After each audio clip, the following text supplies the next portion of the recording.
This is our discussion for today. Today we will discuss a complex Euclidean vector space, and then we will define inner product norm and orthogonality for function spaces.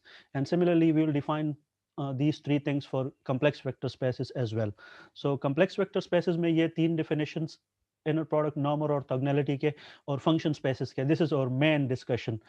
So this is the flow of the lecture के how I will proceed. First मैं define करूँगा complex Euclidean vector spaces को. Then after defining complex Euclidean vector spaces, I'll um, I'll discuss how to write the complex vectors in n-tuple notation, in vector notation, and in matrix notation. कि आप इन complex vectors को n-tuple vector और matrix form में कैसे लिखते हैं. So that will be just a review of an n-dimensional vectors, but अब सिर्फ complex vector space हो जाएगा. And then after that I'll discuss what's a dual space, कि dual space क्या है. And after that we will modify our definitions of inner product norm and orthogonality. जो पिछला lecture है हमारा inner product norm और orthogonality का, उसके अंदर जो हमने inner product norm और orthogonality real vector spaces के लिए define की हुई है, वो फार्मूले as it is यहाँ पर applicable नहीं है, and we have to modify them, and you will see कि how we will modify those equations. तो ये modification करेंगे, and then when we arrive at the general results for these three definitions, then I will do a problem जिसमें कि मैं ये तीनों चीज़ें calculate करूँगा for a certain specific complex vector. And then after that ये जो चीज़ें हैं inner product norm and orthogonality, ये तो हमने vectors के लिए पढ़ ली है. इसी आइडिया को हम जनरलाइज करेंगे for function spaces. So this lecture is very important, especially ये वाला जो second part है, generalization of these three definitions to function spaces. This is used most of the time in quantum mechanics. So this is the lecture flow, and let me start with the definition of complex Euclidean vector spaces. So complex, if you have any question at any time, so please feel free to ask, just stop me and ask your question. So complex Euclidean vector space, for in short I'll write VS. So what is a complex Euclidean vector space? अब थोड़ा सा n dimensional vector की तरफ मैं फिर से चला जाता हूँ. For n dimensional real vector, n dimensional real vector हमारा क्या था? फॉर एग्जांपल a मेरा एक रियल वेक्टर था और ये उसके कंपोनेंट्स थे a1 e1 a2 e2 an this is a3 e3 l up to an en. Now these e's are ये जो e's हैं, these are bases, ये वाले these are bases, और ये जो थे real vector spaces के अंदर, these were an, they belong to real numbers. तो आपके जितने भी यहाँ पर स्केलर नंबर थे ये रियल नंबर्स थे, और इसको हम कहते हैं, ये जो ans है, these are called, this is called field of the vector space. I'll use a shorthand notation of VS for the vector space. तो ये जो नंबर्स हैं, ये जो कंपोनेंट्स हैं, इसको कहा जाता है आपके वेक्टर स्पेस का फील्ड. अब इस केस में ये फील्ड स्केलर फील्ड है, तो इसको रियल वेक्टर स्पेस कहा जाता है, और ये n डायमेंशन है. सो इस स्पेस को रिप्रेजेंट ऐसे किया जाता है, ये इसकी रिप्रेजेंटेशन ये है Rn, ये n डायमेंशनल वेक्टर है, nd या n डायमेंशनल स्पेस, ये इसका रिप्रेजेंटेशन है. अब हम ये रिस्ट्रिक्शन ख़त्म करेंगे, क्योंकि हमारे पास कॉम्प्लेक्स नंबर ही नहीं है, और भी हमारे पास हमारे पास रियल नंबर एक लास्ट वो नहीं है कि बस इसके आगे हम नहीं जा सकते. We can extend this idea, और हम ये an जो है इनको हम कॉम्प्लेक्स भी ले सकते हैं. सो कॉम्प्लेक्स स्पेस क्या होगा? कॉम्प्लेक्स वेक्टर स्पेस वो क्या होगा, या कॉम्प्लेक्स यूक्लिडियन स्पेस, इफ ऊपर के ये जो एज हैं, ये वाले a1 a2 और a3, अगर ये कॉम्प्लेक्स नंबर्स हो, if they belong to the complex numbers, अगर ये एंट्रीज या कंपोनेंट्स हमारे पास कॉम्प्लेक्स आना शुरू हो जाएं, या अगर इन कंपोनेंट्स को हम कॉम्प्लेक्स रख लें, देन हमारा जो वेक्टर स्पेस होगा that will be a complex vector space या कॉम्प्लेक्स यूक्लिडियन स्पेस। और अगर मैं n डायमेंशनल कॉम्प्लेक्स स्पेस लिखूं, तो जिस तरह मैं यहाँ पर Rn लिखता हूं, तो यहाँ पर मैं इसका नोटेशन क्या होगा, Cn, where C is for complex, और ये Rn जो है this is for real vector space, n dimensional real vector space ये वाला, और ये this is n dimensional complex vector space। इसके अंदर जो वेक्टर्स होंगे वो भी ऐसे ही होंगे, एग्जैक्टली ऐसे ही वेक्टर्स होंगे जिस तरह ऊपर वाले हैं, a1 e1 a2 e2 tell an en। But अब यहाँ पर जो है, यहाँ के जो ये जो नंबर्स हैं, now these numbers will be complex, सिर्फ यही फर्क आएगा। और रिमेंबर कि ये जो बेसिस वेक्टर्स हैं, ये e1 e2 और ये en तक, दीज बेसिस वेक्टर्स ये कॉम्प्लेक्स नहीं होंगे, दे विल बी रियल, ये रियल होंगे। बट ये जो एंट्रीज होंगी, ये जो आपके पास कंपोनेंट्स होते हैं वेक्टर के, तो ये हमारे पास क्या होंगे, ये अब कॉम्प्लेक्स हो सकते हैं और स्पेशल केस में रियल भी हो सकते हैं। तो अगर आप कॉम्प्लेक्स वेक्टर स्पेसेस की स्टडी कर लेते हैं तो रियल उसका एक स्पेशल केस है, ठीक है, क्योंकि कॉम्प्लेक्स एक बड़ा सेट है। या रियल इज आप इस तरह लिख सकते हैं कि real is a subset of the complex plane, real number जो है वो कॉम्प्लेक्स के सब है। तो अब हम बिल्कुल जनरल वेक्टर स्पेसेस पढ़ रहे हैं जिसमें हमारी एंट्रीज रियल की बजाय अब कॉम्प्लेक्स होंगी। सो ये तो आपका कॉम्प्लेक्स वेक्टर स्पेस का डेफिनेशन आ गया। अब एज आई टोल्ड यू कि मैं इसको 3 तरीकों से रिप्रेजेंट कराऊंगा। तो 3 रिप्रेजेंटेशंस क्या हैं, एक n टुपल रिप्रेजेंटेशन है, एग्जैक्टली वही जो आपने ऑलरेडी पढ़ा हुआ था n डायमेंशंस के अंदर। सो n टुपल रिप्रेजेंटेशन क्या होगा, अगर a मेरे पास एक वेक्टर है तो उसका n टुपल रिप्रेजेंटेशन ये होगा, a1 a2 a3 up to an। and remember again कि ये जो a's हैं these are complex now, अब ये complex हो सकती है। then दूसरा रिप्रेजेंटेशन क्या हो सकता है, हाँ कौन सा रिप्रेजेंटेशन होगा आपका, वेक्टर रिप्रेजेंटेशन। और वेक्टर रिप्रेजेंटेशन एग्जैक्टली ये जो इक्वेशन है ये वाला, this is the vector representation, कि आप उसको वेक्टर के फॉर्म में लिख लेते हैं। So just for completeness let me right this again very quickly, a1 e1 plus a2 e2 plus tel an en। तो ये एग्जैक्टली ये n टुपल रिप्रेजेंटेशन है, complex, this is a complex n tuple, not a real n tuple. अब और ये उसका vector form है, यहाँ पर जो एज हैं अब ये आपके पास इस तरह से आप लिख सर सकते ये हैं। n ट्रिपल रिप्रेजेंटेशन में जो a1 है a2 है ये भी कॉम्प्लेक्स वेक्टर होंगे ना sir? No no not vectors, these will be just real numbers। Complex number होंगे। look at आप रियल वेक्टर स्पेसेस के अंदर आपका जो एक्स वाई पॉइंट था आप कैसे लिखते होते थे, एक्स वाई पॉइंट क्या था, रियल नंबर बताइए सर। Just 5 and 6। लेकिन इसी चीज को अगर आप वेक्टर फॉर्म में लिखते थे तो ये वेक्टर किस तरह आता था, 5i प्लस 6j एक्स, हाँ 5i plus 5i 6j plus 6j। तो j ये इसका वेक्टर नोटेशन है और ये उसका पॉइंट फॉर्म है ये वाला। तो ये n टुपल रिप्रेजेंटेशन जो है, this n tuple representation, this is just point notation. Point representation, ठीक है, और ये वेक्टर रिप्रेजेंटेशन है। But remember as we discussed in n dimensional vector कि n डायमेंशनल वेक्टर्स को अगर रियल वेक्टर स्पेस में भी n डायमेंशनल हो तो आप उसको ड्रा नहीं कर सकते geometrically, these are just abstract ideas, ठीक है। तो इसकी आप ज्योमेट्रिकली ड्राइंग नहीं बना सकते। इवन इस केस में ये जो कॉम्प्लेक्स वाला केस है इसमें तो आप अगर 2D ले ले, अगर इस तरह का आप ले ले, you cannot even draw these things because now the entities are now complex numbers। इसके अंदर आयोटास हैं, ये जो an है, these sir ans, complex number को हम बिल्कुल ड्रा भी नहीं कर सकते। हाँ these numbers are actually x plus iota y। ये an जो है ये एंट्रीज अब इस वेक्टर स्पेस की जो एंट्रीज हैं ये वाली, these are x plus iota y, these are now complex numbers, this is the general form of the complex number.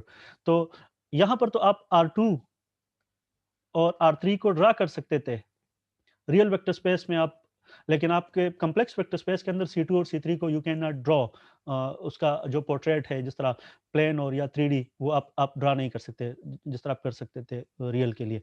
सो ये आपका आ गया second representation. Now the third representation is what's the third representation? This is the matrix representation, matrix form या matrix representation. इन matrix form इसी vector को, ये जो vector है इसको मैं कैसे रिप्रेजेंट कर सकता हूं? एनीवन?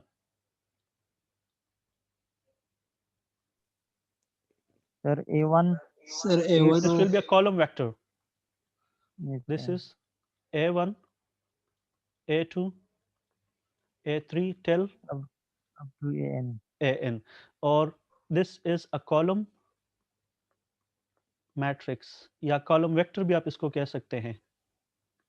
Column सर ये तो हमने कहा था कि कॉलम में लिखेंगे, लेकिन ये हम तो रो में भी लिख सकते हैं, रो में मैं किसी दूसरी चीज के लिए वो रो का रिप्रेजेंटेशन रिजर्व मैंने रखा हुआ है. यू विल सी कि मैं रो किसके लिए रिजर्व रखा हुआ है.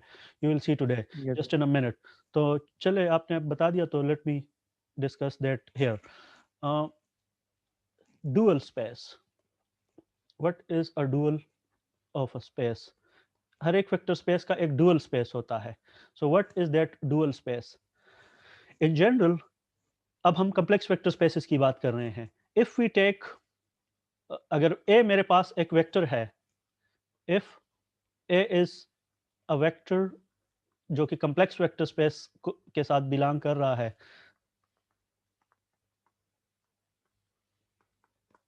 Till AN EN. So this A is a complex vector. अगर ये मेरे पास n डायमेंशनल कॉम्प्लेक्स वेक्टर है और अगर मैं इसका कॉम्प्लेक्स कंजुगेट और ट्रांसपोज ले लूं, इस चीज को कहा जाता है ए डैगर. ए डैगर क्या होगा? यही वेक्टर होगा, लेकिन ए डैगर के अंदर दो ऑपरेशंस है. एक मैं क्या कर लूंगा, इसको कर लूंगा transpose plus Conjugate. Plus complex plus complex conjugate भी कर लूंगा. तो अगर मैं ये चीज कर लूं, so I will get a new vector. और इसका कॉम्प्लेक्स कंजुगेट क्या होगा इसके अंदर? बल्कि मैं अगर इस वेक्टर को, let me right this vector जो मेरा गिवन वेक्टर है, अगर इस वेक्टर को मैं मैट्रिक्स फॉर्म में लिख लूं जो मेरा ओरिजिनल वेक्टर है, तो मैट्रिक्स फॉर्म में ये किस तरह आएगा? A1 A1 A2 A2 till A2 up to AN. AN. अब मैं इसके अंदर दो ऑपरेशंस करता हूं. पहला मैं इसका ले लूंगा ट्रांसपोज, मैं ये चीज बनाना चाहता हूं. तो ट्रांसपोज के अंदर क्या करूंगा मैं इसको मैं रो बना Change to लूंगा. row. ठीक है, column will become row till AN. और दूसरा क्या होगा, मैं हर एक एंटिटी का क्या कर लूंगा, कॉम्प्लेक्स कंजुगेट. तो कॉम्प्लेक्स कंजुगेट इस तरह से रिप्रेजेंट किया जाता है ऐसे.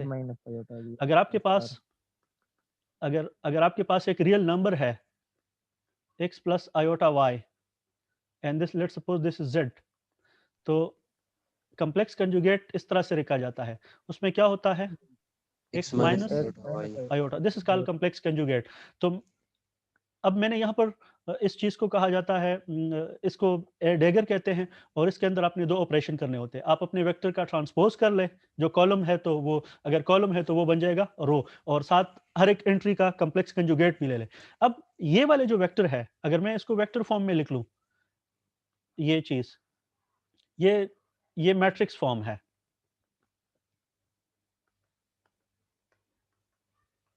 अगर इसी चीज को मैं वेक्टर फॉर्म में लिख लूं तो इसका वेक्टर फॉर्म ये होगा, एग्जैक्टली उसी तरह होगा, बट सिर्फ इसकी एंट्रीज जो है, अब पहले वाले जो वेक्टर था उस वेक्टर के सब एंट्रीज का आप कॉम्प्लेक्स कंजुगेट ले लोगे, तो आपके पास एक नया वेक्टर बन रहा है AN EN. अब ये जो नया वेक्टर आपके पास बना हुआ है, ये वाला, ये वेक्टर, इसके अंदर ये खुद से एक फील्ड बना रहा है, एक स्पेस बना रहा है, सॉरी। ये जिसके अंदर आपने कम्प्लेक्स ट्रांसपोज और कम्प्लेक्स कंजुगेट लिया हुआ है, और ये जो नया वेक्टर आपको मिला हुआ है, this is a general linear combination. देख लें, ये इसके अंदर बेसिस है E1 E2 और E, और इसके अंदर ये वाली जो चीजें हैं, these are complex numbers, as जितने भी एज हैं यहाँ पर भी कम्प्लेक्स कंजुगेट होगा। तो ये अलग से आपके पास ये सब कुछ जो है, they belong to the complex plane या कम्प्लेक्स नंबर्स, और ये आपके पास बेसिस हैं, तो ये अलग से आपके पास वेक्टर स्पेस बना रहा है, ये एडेगर वेक्टर जो है। अब इस वाले वेक्टर को कहा जाता है dual of the original space. ये आपका कम्प्लेक्स स्पेस था, ऊपर ऊपर का जो वेक्टर है, ये वाला, this is complex Euclidean space, और ये उसी वेक्टर स्पेस का डुअल स्पेस है। हर एक स्पेस का डुअल स्पेस होता है। अब आप you can ask the question कि हमने रियल वेक्टर के रियल स्पेसेस के लिए भी हम इस तरह कर सकते हैं। अगर मेरे पास रियल वेक्टर हो, अगर ये कम्प्लेक्स ना हो, रियल हो, तो उसका भी तो मैं ट्रांसपोज और कम्प्लेक्स कंजुगेट ले सकता हूँ। In that case complex conjugate वही रहेगा जो पहले था, मतलब रियल का कम्प्लेक्स कंजुगेट एग्जैक्टली वही होता है जो पहले। फॉर एग्जाम्पल, अगर मैं 5 का कम्प्लेक्स कंजुगेट ले लूँ, तो इट विल बी वही 5 वही 5 होगा। 5 तो अगर मैं रियल वेक्टर स्पेस का डुअल बनाना चाहूँ, तो रियल वेक्टर स्पेस के अपने वेक्टर ही अपने डुअल होते हैं। समझ रहे हैं ये बात? तो हम इसके लिए लिखते हैं कि real yes sir sir real real case में वही स्पेस रहेगा sir. Real space is self dual. इसी चीज जो आपने बात कही है कि वही चीज रहेगा, इसी को इस तरह लिखा जाता है इन टर्मिनोलॉजी कि real vector space is self dual. Real space का हर एक वेक्टर अपना डुअल भी होता है। तो अगर आप उसको सर डबल का क्यों मतलब हुआ कि ये 2 स्पेस बनाएंगे? ये आपके पास देखें, हमने कहा था कि एक वेक्टर स्पेस के लिए कुछ एक्सियम्स हैं, वो 10 एक्सियम्स थे। तो अगर वो 10 एक्सियम कोई भी चीज ओबे, या कोई भी जो आपके पास कलेक्शन ऑफ वेक्टर्स हैं या कलेक्शन ऑफ फंक्शंस है, अगर वो आपके वो एक्सियम्स ओबे करे, तो हम कहेंगे कि वो वेक्टर स्पेस है।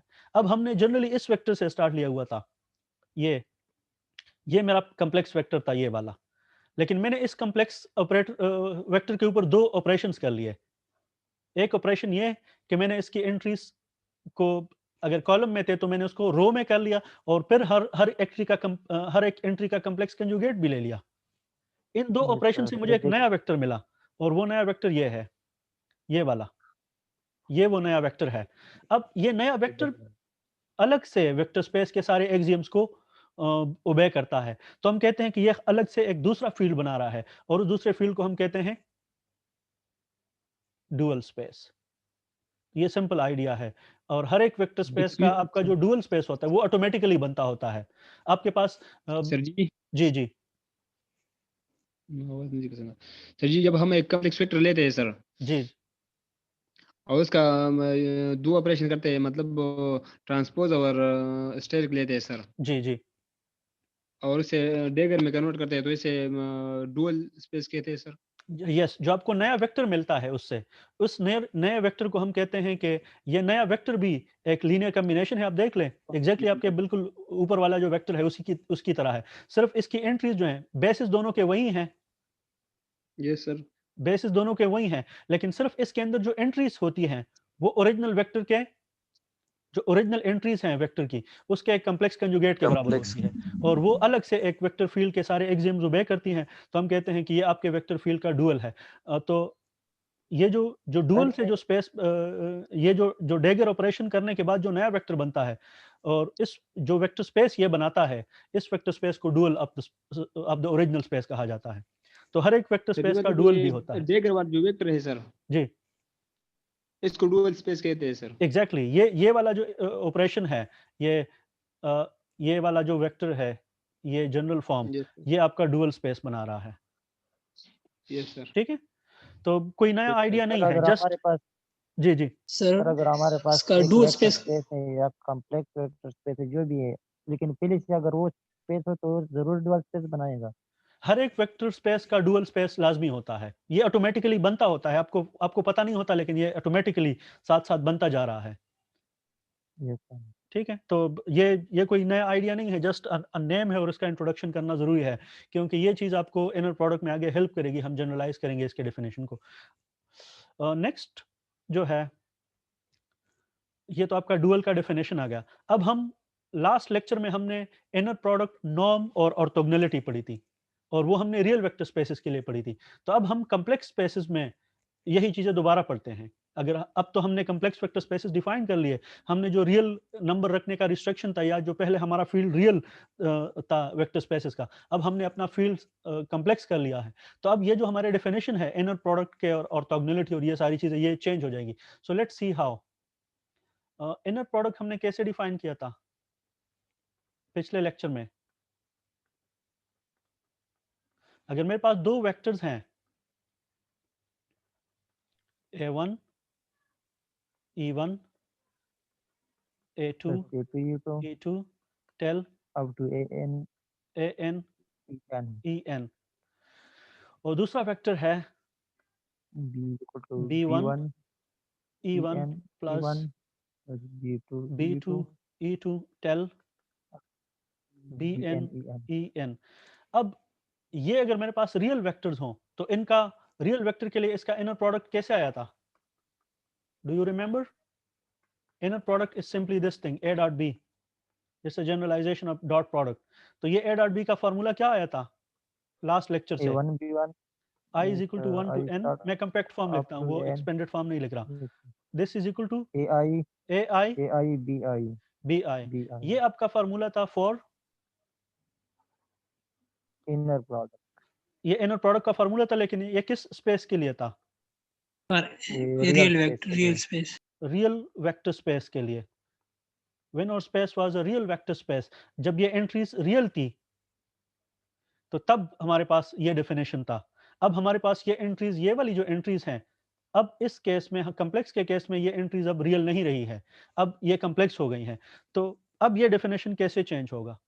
अब आपको याद है इस रिजल्ट पर हम कैसे अराइव हुए थे? ये वाला जो रिजल्ट है, इनर प्रोडक्ट का जो फार्मूला है, ये हमने कैसे ऑब्टेन किया यस था? सर, इनर प्रोडक्ट ये हमने डिफाइन product किया था कि इनर प्रोडक्ट आपके पास ये है। फॉर्म में लिखेंगे। पर है डेफिनेशन।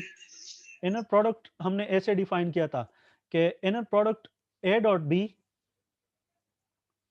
इज इक्वल टू, जो पहला वेक्टर होता है, अगर मैं मैट्रिक्स नोटेशन में बात करूं,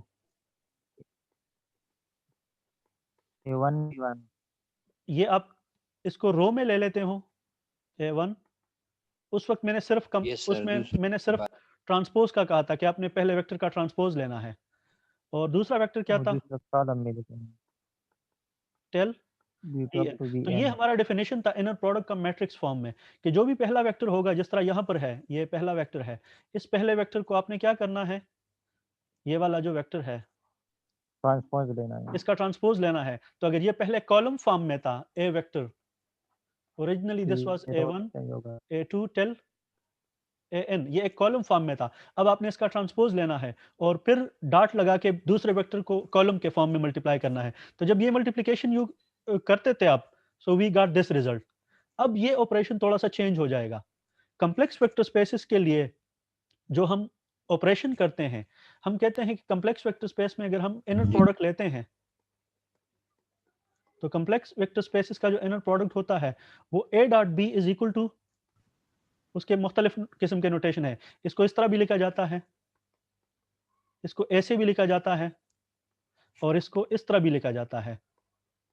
this last notation is called Dirac notation, जो कि हम फ्यूचर लेक्चर में डिस्कस करेंगे।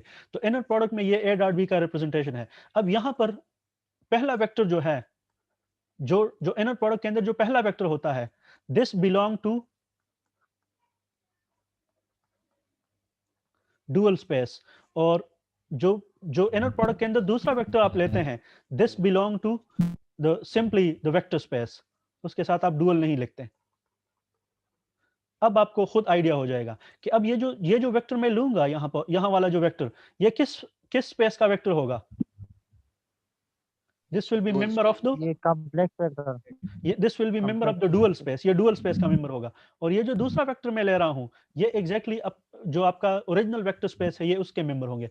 तो जब आप एक वेक्टर डुअल स्पेस का लेते हैं और दूसरा वेक्टर आप अपने ओरिजिनल स्पेस का लेते हैं और उन दोनों को मल्टीप्लाई करते हैं, so this is called inner product. This is the most general definition of inner product. और इससे जो रिजल्टेंट चीज बनती है excuse me that sir, is called a scalar number, या एक कम्प्लेक्स नंबर होता है यूजुअली। जी पूछे। सर जी जब हम एक को सर डुअल स्पेस में बदलते हैं सर, तो जी ये तो मतलब सर कार में बदल जाते हैं सर, कॉलम नहीं, ये रो में बदल जाता है अगर आप उसको डुअल में लिखते हैं। सो रो में बदल जाते if A is a complex vector, A1 हैं। Yes E1 sir. A2, this is A2 E2 and tell AN EN, ये मेरे पास है complex Complex vector और दूसरा भी मेरे पास vector. complex vector है। So this is B1 E1 B2 E2 tell BN EN, this is again a complex vector। अब मैं इन दोनों का डॉट प्रोडक्ट लेना चाहता हूं, तो इन दोनों का डॉट प्रोडक्ट कैसे होगा? A डॉट B या इनर प्रोडक्ट कैसे होगा? पहले वेक्टर एक को मैं क्या करूंगा? डुअल वेक्टर, पहले dual वेक्टर को मैं ले लूंगा, डुअल स्पेस में कन्वर्ट। यस, इसका मैं A डेगर ले dagger. लूंगा पहले वेक्टर का। तो डेगर के अंदर रिमेंबर दो ऑपरेशन है, आपने ट्रांसपोज भी लेना है और आपने कम्प्लेक्स कंजुगेट भी लेना है, and then I will multiply with my original vector जो बी वेक्टर है। तो ये चीजें अब जब आप इसको करते हैं, सो ओरिजिनल वेक्टर का फॉर्म क्या होगा मैट्रिक्स के केस में? ओरिजिनल वेक्टर मैट्रिक्स में इस तरह होगा, B1 B2 up to BN. Up to B N. BN. और ये वाला जो ए डेगर है ये क्या होगा? ये रो में चेंज हो गया ये जाएगा रो में और भी चेंज ये होगा और साथ A1 हर एक एंट्री फिर का भी हो कम्प्लेक्स जाएगा। कंजुगेट भी आ जाएगा। Till A N. अब मैं इन दोनों को मल्टीप्लाई करूंगा, इस रो को और इस कॉलम को मल्टीप्लाई करूंगा, then I will get the most general form of my inner product, जिसको हम तीन तरीकों से लिख सकते हैं, as I told you. Sorry this is not, ये पहले ए होना चाहिए, सो इसको मैं रिमूव कर लूँ, this is A and B. अब ये चीज किसके बराबर हो जाएगी? A dot B, A dagger and B. So कर ले जरा, sorry I have to write the row first, so this is A1 steric, A2 steric, Steric plus A3 A3 steric up and to then A- till AN, और इसके साथ में multiply करूंगा। 1 let me differentiate this from the other side, ये चीज़ें this is not part of the, हाँ, और यहाँ पर आ जाएगा B1 B2 B2 B3, B3 up to this is BN. 3 and this is Bn. Now multiply these two, this is a row vector and that's a column, yeah this is a row matrix and that's a column matrix, तो इन दोनों को multiply कर ले तो you will get the inner product in its most general form। क्या आएगा? One steric A1 star B1 B1 plus A2 star B2 B2 plus and so on AN steric AN steric Bn BN. are in the compact form A dot B is equal to AB is equal to, इसमें से आप कोई सा भी notation ले ले, is equal to, sir ये second notation जी सर ये second notation A into B जो ब्रैकेट में बनती है सर ये कम्यूटर वाला है। No no this is not a commutator, ये सिंपल ब्रैकेट है, जिस तरह आप इस ये चीज जो लिखते हैं एक्स वाई, जो कम्यूटेटर है उसके ये वाले ब्रैकेट यूज होते हैं। So do not confuse this with that. This is the notation, ये वाला जो notation है, this notation is used by mathematicians. This is the notation which you use at elementary level, ठीक है, जो आपका elementary level पे ये notation use होता है, if it's your high school level पे, then this is the notation used in quantum mechanics. Quantum mechanics के अंदर जो notation use होता है, it's that notation. This is called Dirac notation and we will discuss this in detail in our future lectures. तो अब ये चीज मेरे पास जनरल फॉर्म में कैसे हो जाएगी? कंपैक्ट फॉर्म के अंदर AI star B I. N B N ठीक है, तो ये मेरा डॉट प्रोडक्ट या इनर प्रोडक्ट का जनरल फार्मूला आ गया।